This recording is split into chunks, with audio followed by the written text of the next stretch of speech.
विद्यार्थियों, इस तरह से 3 अंकों के दृश्य की मैंने चर्चा की।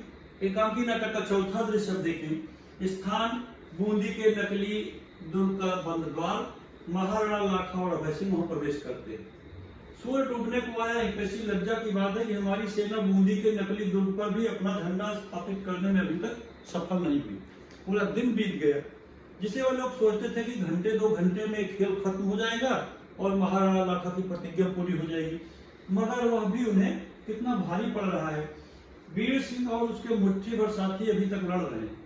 महाराणा, हम तो समझते थे कि घड़ी 2 घड़ी में खेल खत्म हो जाएगा, लेकिन हमें छूछे वालों का मुकाबला करने के बजाय अचूक निशानों का सामना करना पड़ा। उन सैनिकों ने महाराणा लाखा और उनकी सेना पर अचूक निशानों के बाण चलाए, घायल कर दिया उन लोगों को, और अंत तक उन्हें सफलता नहीं मिली। ये भी अच्छा ही हुआ, हमारे इस खेल में कुछ वास्तविकता आ गई। यदि हमें बिना कुछ पराक्रम के अपना झंडा फहराने का अवसर मिल जाता तो मुझे भी संतोष न होता।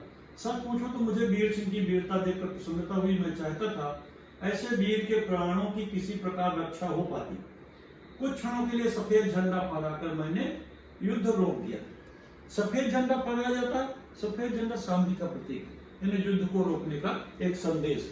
रोक दिया युद्ध को। उसके पश्चात स्वयं दुर्ग में गया। वीर सिंह की उसके साहस की प्रशंसा की, उससे अनुरोध किया कि तुम इस व्यर्थ प्रयास में प्राण मत खो, किंतु उसने उत्तर दिया, महाराणा ने हड़ाओं को चुनौती दी है, हम उस चुनौती को स्वीकार करने को मजबूर हैं। महाराणा यदि हमारे प्राण लेना चाहते हैं तो ले लें, लेकिन हम इतने कायर और निष्प्राण नहीं कि अपनी आंखों के सामने बूंदी का अपमान होते देखें। मेवाड़ में जब तक एक बिहाड़ा है, नकली बूंदी पर भी बूंदी की ही पताका फहराएगी। निश्चय ही इन वीरों की जन्मभूमि के प्रति आदर भाव सराहनीय है। इस तरह से फिर धन्य है वो मां जिसने ऐसे वीरों को जन्म दिया, धन्य है वो भूमि जहां ऐसे सिंह पैदा होते हैं।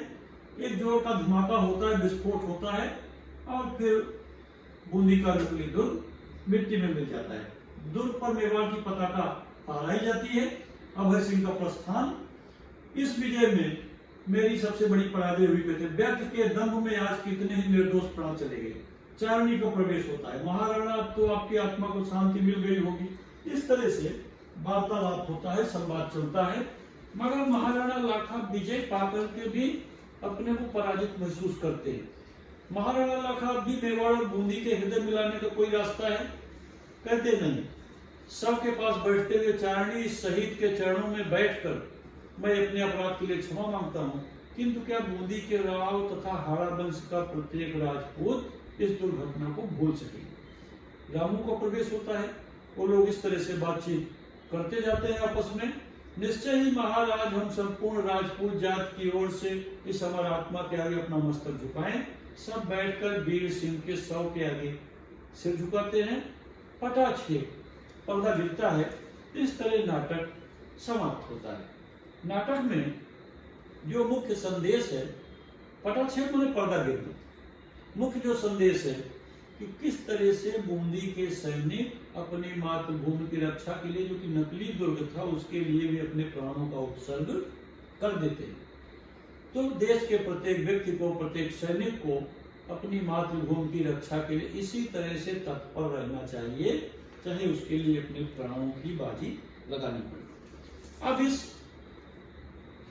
परिच्छेद में अपनी पुस्तक से संबंधित कुछ प्रश्न हैं, उसकी मैं चर्चा करता हूं। देखें, महाराणा प्रताप के जीवन की कुछ प्रेरणादायी कहानियां सुनाएं। महाराणा प्रताप से तो सब लोग परिचित हैं। हल्दी घाटी का उनका प्रसिद्ध युद्ध हुआ है। हल्दी घाटी नामक पुस्तक श्याम नारायण पांडे द्वारा लिखित, आप लोग उसको कभी पढ़ सकते हो। उसमें बड़ी वीरतापूर्ण घटनाएं दिखाई गई। राष्ट्र का गौरव बनाए रखने के लिए पूर्व प्रधानमंत्रियों द्वारा सराहनीय कार्यों की सूची बनाई। एक प्रश्न दिया गया है। ये जो प्रश्न है, कक्षा 9वीं पार्ट 2 इतिहास और राजनीति शास्त्र में इसके बारे में चर्चा की गई। वहां से आप देख सकते हैं। पूर्व प्रधानमंत्रियों की सूची बनाए। अब हमारे पहले प्रधानमंत्री पंडित जवाहरलाल नेहरू से लेकर के वर्तमान प्रधानमंत्री नरेंद्र मोदी तक उनकी एक सूची बनाइए। उन लोगों ने क्या अच्छे कार्य किए, उसको चर्चा करना है। अगला प्रश्न है, मौलिक सृजन में मातृभूमि प्रेम से एकांकी की मूल संवेदना है। अपने अनुभव के आधार पर किसी प्रसंग से जुड़ी रोचक घटना लिखिए। मातृभूमि के पर हम आप लोग प्रत्येक दिन सैनिकों के कार्य देखते हैं, किस तरह से सैनिक देश की रक्षा करता हुआ प्राण उत्सर्ग करता है। अगला प्रश्न है, महाराणा प्रताप के घोड़े चेतक संबंधी कहानी पढ़िए और उसके साहस की चर्चा करिए। महाराणा प्रताप का घोड़ा चेतक, चेतक के बारे में तो सब लोग सुने हैं। महाराणा प्रताप के साथ साथ चेतक की कहानी भी अमर हो गई। मैं अभी हल्दी घाटी युद्ध की जो चर्चा किया श्याम नारायण पांडे की पुस्तक, वहां से मैं थोड़ी सी पंक्तियां बता देता हूँ चेतक के बारे में। रणबीर चौकड़ी भर भर कर चेतक बन गया निराला था, राणा प्रताप के घोड़े से पड़ गया हवा का पाला था। जो तनिक हवा से बाघ हिली लेकर सवार उड़ जाता था, राणा की पुतली फ्री नहीं तब तक चेतक मुड़ जाता था। विद्यार्थियों, राजस्थान में वहां पर चेतक जो राणा प्रताप का घोड़ा था उसका एक मंदिर बनाया गया और लोग उसके दर्शन करने जाते हैं। वह एक दर्शनीय स्थल हो गया। इस तरह से राणा प्रताप के साथ साथ उनका घोड़ा चेतक भी अमर हो गया।